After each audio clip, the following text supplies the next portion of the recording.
Coucou la famille, bienvenue sur la chaîne. Heureux de vous retrouver aujourd'hui pour une nouvelle vidéo. Petit aparté avant de rentrer dans les débriefs, je tenais à m'excuser par rapport à mes 3 semaines d'absence. J'étais extrêmement malade. Malheureusement, j'ai pas eu la capacité physique et surtout mentale de m'asseoir pour faire le débrief des matchs du Real Madrid avec vous. Mais ne vous inquiétez pas, maintenant je suis de retour à 100% de mes capacités physiques, même si je suis encore un petit peu en convalescence, mais ça va aller. En cours de semaine, j'ai tenté de faire une vidéo pour vous débriefer le match entre le Real et Arsenal. Je vous mets des images. Malheureusement, le son n'était pas bon. Il y a des gens qui m'ont rapidement contacté pour me dire que le son, on n'entendait pas. Donc c'est juste pour vous dire à quel point, dans quel état physique j'étais. Donc malheureusement, j'ai pas pu débriefer ce match. Mais bon, on est là, on est de retour juste avant le match retour et on va débriefer le match entre le Real Madrid et Deportivo Alavés qui se termine par une victoire du Real Madrid, un but à zéro. But de Camavinga. Et comment vous dire que pour la première fois depuis longtemps, j'ai vu un Real Madrid qui était plutôt confiant. Laissez-moi m'expliquer. Aujourd'hui, on a eu droit à l'absence de Carlo Ancelotti, donc c'était Davide qui a pris le relais. Davide a pris le relais et aujourd'hui, on a eu droit à un 11 de départ assez spécial. Avec quand même, au niveau de la titularisation, on a Camavinga, Tchouaméni et Valverde au niveau du milieu de terrain. Et au niveau de l'attaque, on avait un trio Mbappé, Arda Güler et Rodrigo. C'est sûr qu'en début de match, on a tout de suite vu qu'il n'y avait pas vraiment d'alchimie collective entre ces trois de devant. Arda était un tout petit peu perdu. La première minute du match était très compliquée pour cette équipe. Mais moi, ce que j'ai aimé aujourd'hui, c'est l'esprit d'équipe que j'ai ressenti aujourd'hui. Quelque chose que je ne ressens pas avec les équipes de Carlo Ancelotti. Avec tout le respect qu'on peut avoir pour l'entraîneur qu'est Carlo Ancelotti, je l'avais dit un petit peu plus tôt dans la semaine de la vidéo, malheureusement, qui était inaudible. Je disais que le match face à Arsenal, pour moi, doit être un déclic pour le Real Madrid. Pourquoi? Parce que ce match face à Arsenal, je pense que c'est la fin de l'ancienne garde. Et il faut laisser place à la nouvelle génération. On a vu, par exemple, une équipe comme Arsenal qui travaille et qui donne une équipe à un entraîneur comme Arteta et on lui donne du temps pour construire un projet, on voit que Arteta, même sans son meilleur joueur qui est Gabriel cette saison et sans un attaquant de pointe, il vient quand même avec Merino, qui il y a quelques mois de cela, du côté de la Sociedad jouait relayeur, il le met au poste de numéro 9. On a vu que Arsenal, cette version d'Arsenal-là, sans son meilleur joueur et sans numéro 9, ils ont appris au Real Madrid ce que c'était de jouer en équipe. Parce que le football, avant tout, c'est un sport d'équipe. Et aujourd'hui, finalement, j'ai vu un esprit d'équipe se dégager du Real Madrid aujourd'hui. Par exemple, le but de Camavinga aujourd'hui. Le but, la frappe de Camavinga, elle est superbe. Mais moi, ce que j'ai aimé, c'est la phase de construction. Regardez le A3 à moi entre Camavinga et Valverde. C'est amplement suffisant pour déstabiliser une défense. Et c'est là que tu dis que cette équipe, ils peuvent jouer au football. Parce que c'est ça le football. Un jeu de passe cohérent. Pas forcément de la technicité. On sait tous que Rodrigo, et techniquement, il est fort. Il est peut-être même l'un des meilleurs techniciens au niveau du football actuel. Kylian Mbappé, on sait qu'il est fort pour déstabiliser la défense. Vinicius, on sait qu'il est fort pour déstabiliser la défense. Pareil pour Jude Bellingham, techniquement au niveau du milieu de terrain, il va pouvoir s'en sortir.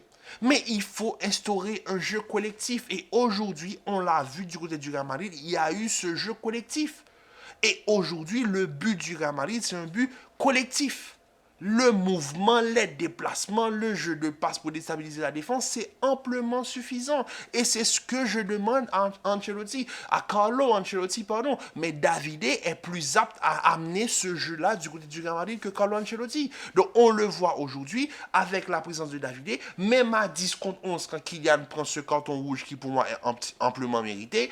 Il n'y a pas de débat. On voit une équipe qui reste dans son karaté. Une équipe qui connaît son football. Ils ne sont pas là à dégager des longs ballons. Non, on voit que malgré ça, l'équipe reste équilibrée. Kamavinga prend l'espace. Rodrigo essaie de déstabiliser. Mais il y a ce jeu de passe qu'on ne retrouve pas avec les équipes de Carlo Ancelotti. On voit une équipe avec des joueurs hybrides comme Kamavinga, Valverde, Arda Güler, capable de prendre l'espace, etc.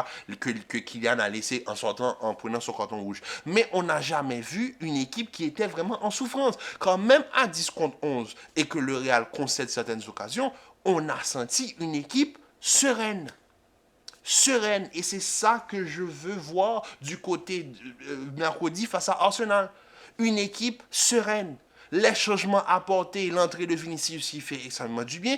Un Vinicius qui, quand il est rentré depuis le début de la saison, c'est pour la première fois que j'ai retrouvé le Vinicius que j'aime. Un Vinicius qui n'est pas dans l'individualiste. Un Vinicius qui joue pour l'équipe. Et ça fait du bien. Sa rentrée a fait du bien. La rentrée de Bellingham aussi, ça a fait du bien. Le fait de donner 60 minutes face à Deportivo à un Arda Güler, ça fait du bien. Vous voyez? Et c'est là que je me dis, cette équipe, il y a moyen. Il y a moyen. Il y a moyen d'avoir un jeu collectif. Je ne vous demande pas de me donner du tiki-taka comme le FC Barcelone. Je ne vous demande pas de me donner le football mécanique de Pep Guardiola du côté de Manchester City. On ne demande pas un football ultra, comment je peux dire ça? Ultra énergétique, je ne sais pas si ça se dit, comme Liverpool, avec une équipe qui fait un gegenpressing tout le temps. Non. Mais un jeu de passe cohérent, c'est amplement suffisant pour déstabiliser n'importe quelle défense. Deportivo Alaves n'est pas une mauvaise équipe de football. Et c'est une très très bonne équipe de football. On l'a vu aujourd'hui. Mais aujourd'hui, en amenant cet esprit collectif, on l'a vu en début de match. Le Deportivo Alaves, ils ont imposé un pressing haut au Real Madrid qui n'était pas capable de sortir un ballon. Mais dès qu'ils se sont mis dans cet esprit collectif à faire circuler le ballon, eh bien, Deportivo Alaves, ça a cassé le pressing. Une passe bien dosé de Tchouaméni pour Camavinga dans un petit périmètre, c'est amplement suffisant pour casser le pressing de Deportivo Alaves. Tandis que je suis sûr que si on était avec Carlo Ancelotti, on aurait eu des longs ballons. Tandis que là, avec Davide, c'est complètement différent. On voit une équipe qui défend en avançant, même à 10 contre 11. On n'a pas senti un déséquilibre général. On a senti une équipe qui était sûre de son football. Et franchement, j'ai pris du plaisir à voir le Real Madrid aujourd'hui. Maintenant, face à Arsenal, ça va être une toute autre histoire. Pourquoi? Parce que Arsenal, c'est 3-0. On s'est pris 3-0 dans la tronche. Il va falloir marquer 4 buts à Arsenal. Si quelqu'un pourrait me retrouver la dernière fois que l'équipe de Mikel Arteta a encaissé 4 buts, sans en marquer au moins un but, franchement là, je serais très content si on pouvait me retrouver ça. Parce que Arteta, on le sait, sa force principale, c'est sa défense. Saliba, l'un des meilleurs défenseurs du monde, et Gabriel. Gabriel n'était pas là au match aller, mais on a vu que même sans Gabriel, ils arrivent à tenir cet équilibre défensif. Le milieu de terrain, Thomas Partey, Declan Rice, c'est les profils adéquats pour permettre à Arteta de défendre en avançant. Et aujourd'hui, avec cette équipe du Real Madrid, j'ai eu ce même profil en la présence de Tchouaméni et de Camavinga. Une équipe capable de défendre en avançant. Et une chose qui m'a plu aujourd'hui face au Deportivo Alaves, c'est le fait que on voit que l'équipe est là, elle joue son football, les changements sont ce qu'il faut. C'est-à-dire qu'on n'est pas là à faire rentrer des vétérans, on fait rentrer des jeunes. C'est-à-dire on fait sortir des jeunes, on fait rentrer des jeunes. On fait sortir des jeunes, on fait rentrer... C'est ce que je veux.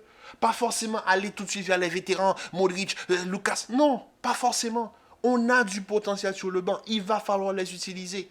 Il va falloir les responsabiliser. Aujourd'hui, par exemple, sur une phase de jeu, Arda Güler, je l'ai vu, il était sur le côté droit, il a été, on va dire, un petit peu pris. Eh bien, il élargit le jeu sur le côté gauche, il renverse le jeu sur le côté gauche. Et ça, tu vois, ça, c'est quelque chose que tu ne retrouves pas forcément avec les équipes de Carlo Ancelotti. En tout cas, aujourd'hui, j'ai bien aimé ce que j'ai vu de la part du Real Madrid.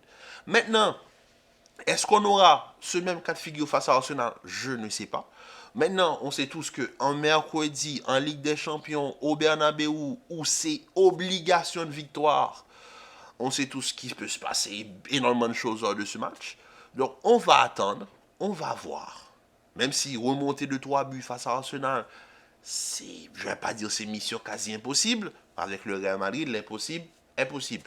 Mais ça va être très, très difficile. En tout cas, la famille, ça a été un plaisir de vous retrouver, un plaisir de pouvoir faire une vidéo, un plaisir de pouvoir parler clairement.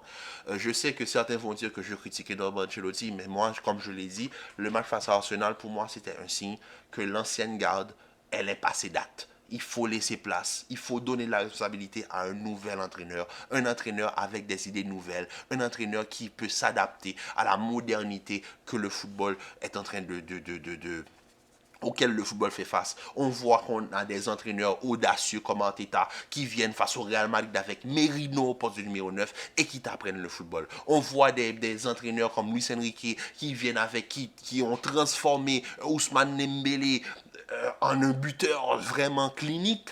Voilà. Donc il faut laisser place à la nouvelle génération. Et pour moi, le match face à Arsenal, le match aller, l'a clairement prouvé. Et aujourd'hui, ce week-end, en l'absence d'Ancelotti, Davide a pris le relais. Et franchement, j'ai bien aimé. En tout cas, la famille, on se retrouve mercredi pour le match contre Arsenal et le Real Madrid. On espère tous une victoire du Real Madrid. Moi, je pronostique une victoire du Real Madrid dans des conditions très compliquées, mais je ne vois pas le Real se qualifier. Si le Real se qualifie, tant mieux, mais moi, je vois une victoire quand même pour l'honneur au Bernabeu. On ne va pas sortir par la petite porte. Donc, quand même, essayons de rester positifs pour le match face à Arsenal mercredi. Sur ce, la famille, prenez soin de vous. Commentez, likez, partagez. Restez en paix, en santé. Et on se dit à très vite pour une nouvelle vidéo.